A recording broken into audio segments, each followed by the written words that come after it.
Plaisir, détente, harmonie, convivialité, confiance en soi. Plusieurs fois par semaine, les licenciés du club Budokai se retrouvent au dojo de Gumbrechthofen pour pratiquer leur passion, le Goshin-jutsu. Goshin-jutsu, c'est quoi? C'est un mix de différentes disciplines martiales que nous avons adapté à la self-défense.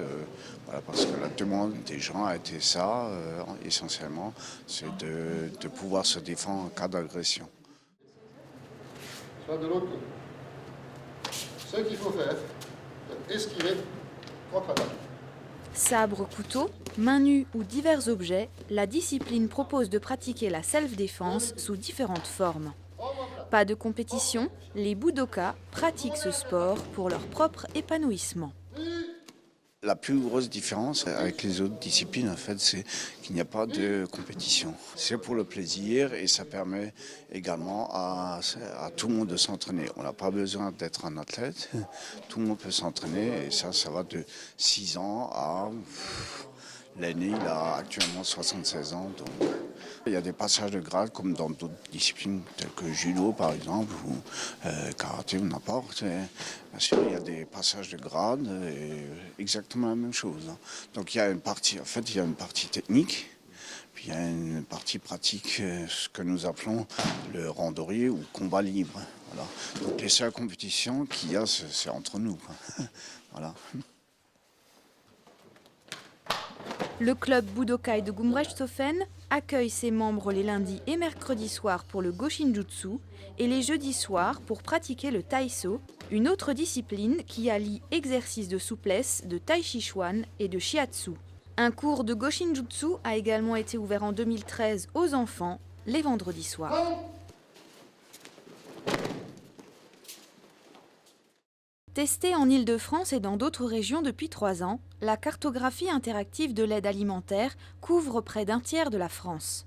La Direction régionale de l'alimentation, de l'agriculture et de la forêt d'Alsace-Champagne-Ardenne-Lorraine propose cet outil sur nos 2 départements depuis décembre.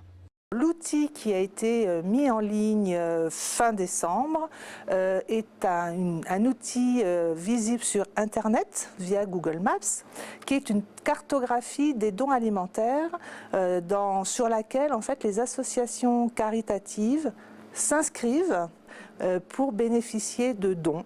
Essentiellement de produits alimentaires, puisque la carte c'est pour l'aide alimentaire, mais sur la fiche qu'elles remplissent, elles peuvent également indiquer leurs besoins complémentaires.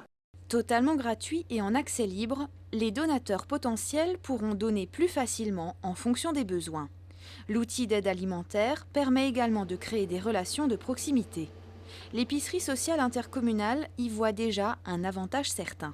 On attend de cette carte de pouvoir faire découvrir la structure et on attend bien sûr des dons alimentaires, aussi bien en produits secs qu'en fruits et légumes éventuellement, voire en produits surgelés. Je pense que si effectivement des donateurs se saisissent de ce système, ça peut vraiment être un apport complémentaire. Jusqu'à présent, l'épicerie sociale fonctionne avec des dons de la Banque alimentaire, d'Intermarché et du Gourmet d'Alsace. Elle reste pourtant toujours à l'affût de nouveaux dons. L'objectif de la cartographie est de mettre en relation directe des donateurs potentiels et les associations caritatives, et donc de favoriser les dons, généralement de petites quantités. Si toutefois on devait être très largement sollicité, on enverrait les donateurs vers la banque alimentaire. Le réseau d'inscription est ouvert à toutes les structures caritatives. Pour utiliser la cartographie interactive des associations d'aide alimentaire, rendez-vous sur le site aidealimentairepna.cartographie.pro. Le conseil départemental a bouclé son budget pour 2016. La nouvelle équipe d'élus d'Alsace du Nord nous présente les décisions votées le 5 février. Une première conférence de presse de ce genre. Le budget s'élève à 1,1 milliard d'euros sans augmentation d'impôts. À noter une économie de presque 20 millions sur les dépenses de fonctionnement et les manifestations. Les choix ont été difficiles à faire parce qu'il a fallu faire des économies en interne pour permettre évidemment d'assumer nos engagements au niveau des contrats territoires, puisque au niveau des contrats territoires, nous continuons à assumer les engagements qui ont été les nôtres. Donc au niveau des investissements des collectivités communales et intercommunales, et pour permettre le développement des territoires tels qu'on les avait annoncés. Le budget s'échelonne secteur par secteur, le territoire ne manque pas de projets. Nouvel enrobé sur la RD 1062 entre Gundershofen et Reichshofen ce printemps, itinéraire cyclable transfrontalier, dynamisation du territoire Pamina, optimisation des lignes de bus, redynamisation du secteur de Dragenbronn, résidence senior et bien d'autres encore. La conseillère Nathalie Marajo a présenté le budget pour la culture, en baisse de 10% pour chaque relais culturel, il y en a 6 en Alsace du Nord, et le budget de l'éducation, maintenu dans les 19 collèges d'Alsace du Nord, soit 1,4 million d'euros de fonctionnement. Au niveau des collèges, ce qui est important aussi, c'est au niveau des agents. Comme on est vraiment en contact proche et en lien étroit avec les différents principaux quand il y a des absences, là on essaye de gérer au mieux les remplacements et là on veille à ce qui est toujours dans la mesure du possible du personnel. Donc là on est proche aussi des collèges.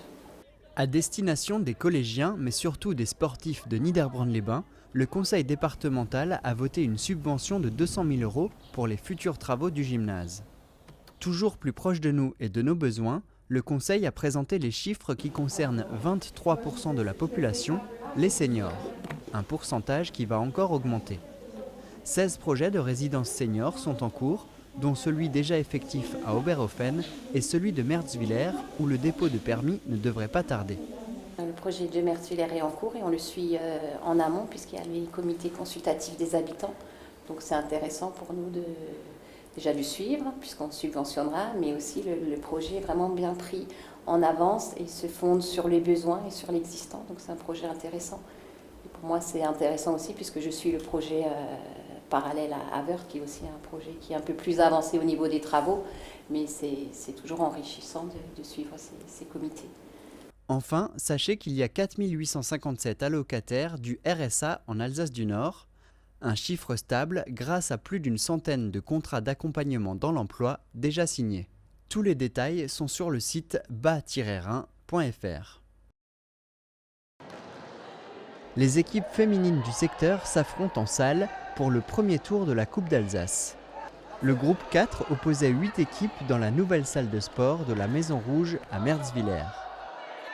Le premier tour, c'est beaucoup plus sectorisé au niveau des clubs. C'est vrai qu'au niveau féminine, le souci, c'est les clubs de proximité. Il n'y en a pas énormément. Donc, il y a un club qui est proche de Saverne, l'autre qui est proche de Sarre-Union. Mais les filles n'hésitent pas à se déplacer. 3 équipes tout de même viennent de la communauté de communes, Reichshofen, Gumbrechtshofen et les locaux de Merzwiller. Les joueuses se sont affrontées lors de matchs de 12 minutes. On a moins l'habitude de jouer en salle que dehors sur le terrain. C'est beaucoup plus physique. C'est des allers-retours constamment. Voilà.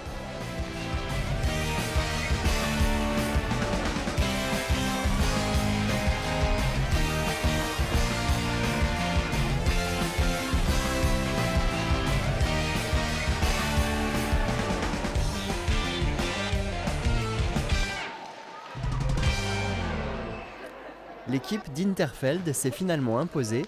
Les footballeuses se sont qualifiées pour la finale régionale qui aura lieu fin mars.